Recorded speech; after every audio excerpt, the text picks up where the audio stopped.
8. 8. Right. Combat is joined and the creature starts out by charging you.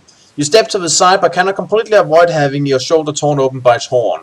You lose 3 endurance points. Nonetheless, in passing, you manage to inflict a grievous blow across its back. Aha. Roll the die again. 10. Right. It changes course and charges towards you, but you see it coming this time and manage to completely avoid it. By swinging your blade at the right time, you actually combine the momentum of the blade with the momentum of your adversary, inflicting a grievous open cut to its side. Roll the die again. 10 again. Right. As your confused opponent look around trying to get you, you attack from behind, stabbing it in the back, inflicting grievous injury. Roll again. 8. Right. The creature turns around trying to catch you, managing to backhand you in the process. You lose 3 endurance points. Bitch slap! Ow! Asshole! Roll the die again. Okay, well, just let me find it. You should, you know, it would be a lot easier if you just stayed at the die. Don't you think? Well, perhaps. 8. Right. So once again you hit it, inflicting a good deal of damage and catching a sucker punch to the gut in the process. You lose 3 endurance points. What is it you're looking at anyway when you're not, you know, clicking the die? Oh, I'm playing, what is it called? Mind Scratcher? Huh. Creative. Minesweeper. Oh. Oh, Minesweeper, whatever. It has something to do with the mind, so it must be creative. But yeah, we are now down to 31 health. I'm making a fucking coat out of that thing, and I'm mounting its horns on the nearest fireplace I can find. By the way, you may at any point decide to run now. Run where? I don't know! You have the option of escaping! I don't know where. But, well, you didn't choose to run when you were near death, so at this point, juncture, I doubt you'll run now. I mean, it's not like you've shown any sense of fucking self-preservation before. Well, technically our job isn't fighting this damn thing, it's finding the cure. Well, yeah, but your friends decided you would rather stay and fight this thing to the death rather than run. So, yeah. I mean, what is the alternative? Are we supposed to just run out the door we came in? Rana, what part of I don't know is it that you haven't understood yet? I don't know where you plan to run. I haven't read ahead. I just know that you decided to fight this thing to the death before. Given everyone what we're saying? I said it's the part he doesn't understand. Huh. I mean, what I really don't get is why you, after drinking that healing potion, didn't decide to leg it if it's a last hit from that thing you were worried about. Well, yeah, never mind. It's just that, nah, never mind. I'm just too worried, as usual. And yet you decided to keep fighting this thing. Because I cannot really see any alternative. Because, yeah. Okay, Rana, do you think it gives you an option to run just to fuck with you? It's possible, actually. Yeah, as one said, maybe it is. Yeah. I do not know. I mean, you are familiar with the concept of the illusion of choice. Yeah, but I don't really think, for all its faults, well, not that many really, but we can discuss it later. But for the faults these books have, that has not been one of them, in my opinion. You may disagree, but I don't think so far. But still, we must keep on fighting.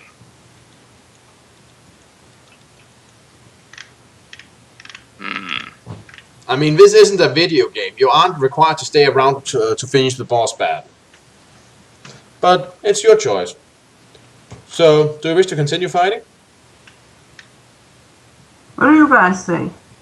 Yes. Yes.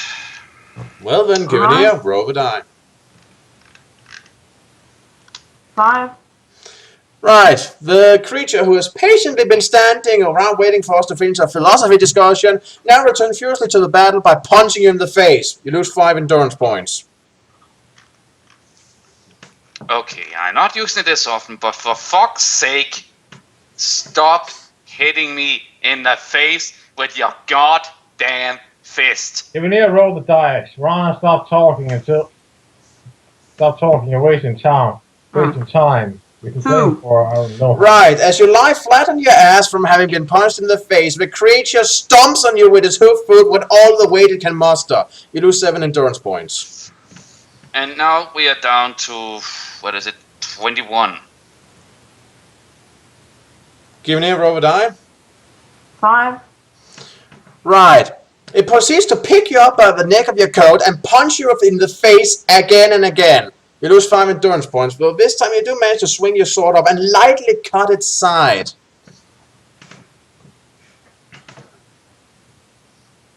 5. And then it chucks you across the room into a sofa. You lose 5 endurance points. Alright, I think you just jinxed it. I'm complaining about how much the die favored us. You just jinxed it. Now they don't anymore. You must be so proud of yourself. Very.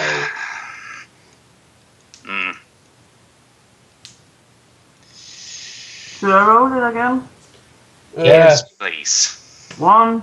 Right, as you rise up from the ruins of the sofa, the beast charges you and makes a dent in the wall with your body. You lose 8 endurance points. Do you wish to continue fighting? If you're still alive.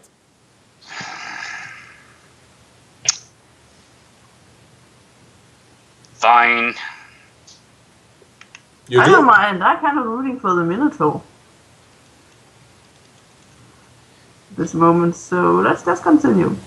Okay. 6. Right. And then it punches you in the face. Hard. You lose 5 endurance points. But you did manage to stab it a little bit this time.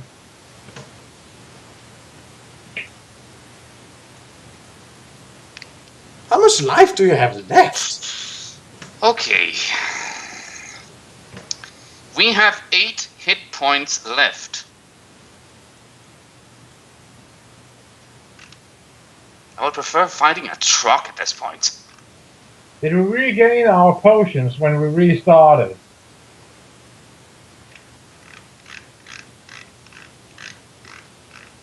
Well, we didn't discuss that. No, as far as I remember, the book does not allow us to restock our equipment if we get resurrected. Actually, I don't know what you're really supposed to do when you die, but the rules so far have been if you started with equipment in the fight, you recover it when you die, so you do have those potions back. Good, drink them all. I need those fucking berries too. Well, that All means right. you should recover 11 hit points. Let me just add these again. I had already marked them under deleted, but let me see. Yeah, let me see. 8. Yep, 11 plus health points, and let me see. That gives us 19. Okay, give me a roll of a die. 6.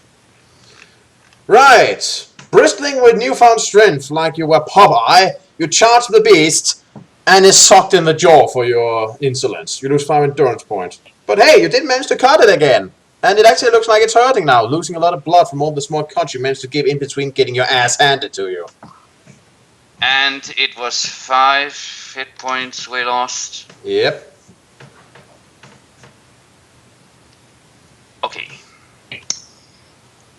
I am so fucking fed up with this thing. Yeah, I think that's the problem. You're taking this way too personal. Yeah. You're stubbornly insisting on killing this thing, even though it's not even your main goal. Dude, let me say something. Yep. If we run, where are we supposed to run to? Yeah. I know you just answered this question, but think about it. We're supposed to be searching for this artificial plague. We can't very well be doing that while this thing is on our tail, right? Hmm? I don't know how it works. by the way, thank you, Warlord. Whatever actually was what I was thinking, but I lacked the words to actually say it in that way. So thank you. So if we run away, it wouldn't solve anything because then we wouldn't be able to properly look for the plague. Okay. That's why I insist on fighting, because I don't see any way we can properly search this place while this thing is alive. Search yourself. Give an ear. Roll a die. 9. Right. You manage to land a slight blow across your shoulder. You lose 2 endurance points before your blade finds home straight in his heart, sending the beast crashing to the floor. You won. Without being...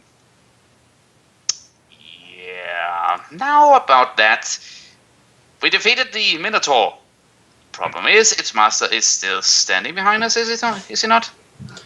Yeah. The demonic Exterminus screams in agony as your killing blow pierces his heart. It sways for a moment, defying gravity, and then reels backward and crashes down upon the table which stands beside Kadak's black chair. The awesome bulk of the creature's body crushes the table to matchwood and breaks open the crystal sphere that rested upon it. Immediately there's a loud boom and a tremendous rush of putrid air knocks you down. A funnel of darkness engulfs the body of Exterminus, and with stunning suddenness, there's silence. Both the creature and the shattered remains of the sphere have vanished completely. You stagger to your feet and turn to face the Archdruid. The shock of what he has witnessed has left him open-mouthed and drained of color. He's mumbling incoherently and trembling with fear. You take up your weapon and advance towards him, determined to rid Magnamund of this vile druid once and for all. But the sight of you drawing closer snaps him out of his trauma and galvanizes him into action. You weave his hands before his face, and in an instant he is shrouded in a cocoon of light. You strike out at the light, but your weapon passes clean through it, meeting with no resistance. Then the light fades, and you're left standing alone in the druid's empty throne room.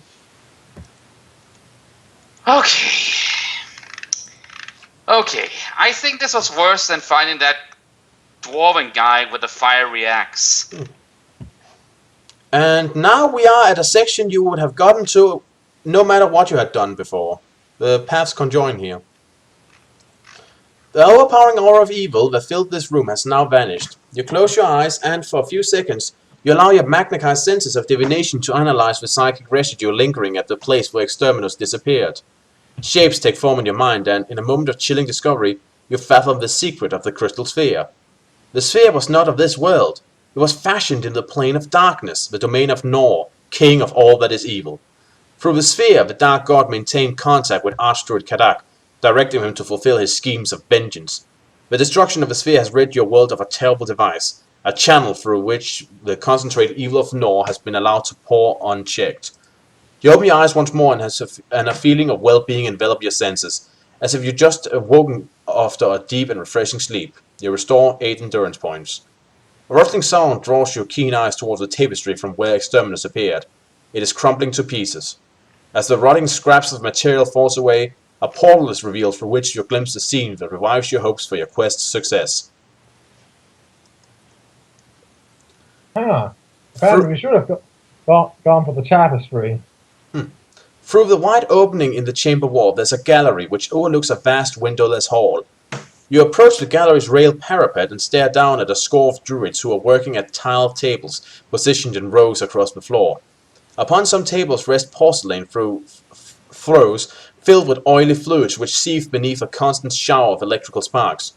Other tables support dozens of glass boxes of differing sizes. The smallest contain rats, the largest contain horses. Hundreds of pipes and tubes run around the walls, feeding a supply of fluids and gases to the experiment tables. The fumes rising from the diabolic laboratory sting your eyes, but you ignore the discomfort and continue your observations, eager to take in every detail of the evil work which is taking place below. It is not long before you recognize that this hall is where the deadly plague virus and its vaccine are being produced. And there's a picture. Yay.